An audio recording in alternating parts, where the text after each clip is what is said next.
Assalamu alaikum, this is Amin, and today I would like to share my thoughts on how successful people got success by having the vision of don't give up. The vision of don't give up encourages perseverance, resilience, and determination in the face of challenges. It promotes the idea that even when things get tough, one should maintain hope, keep pushing forward, and believe in their ability to overcome obstacles.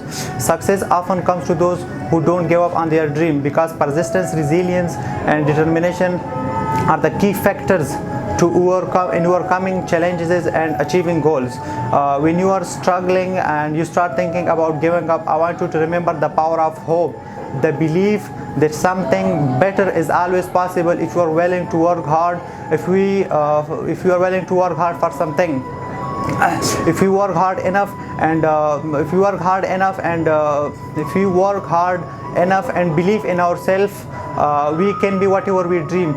So don't be afraid to think outside the box. Don't be afraid to fail big, to dream big, but remember, dreams without goals are just dreams, and they ultimately just feel disappointment. So have dreams, and but have goals, yearly goals, life goals, monthly goals, daily goals. You have to plan yourself with your goals. And at last, I would say that one day the word soon will be replaced by the word finally. Thank you.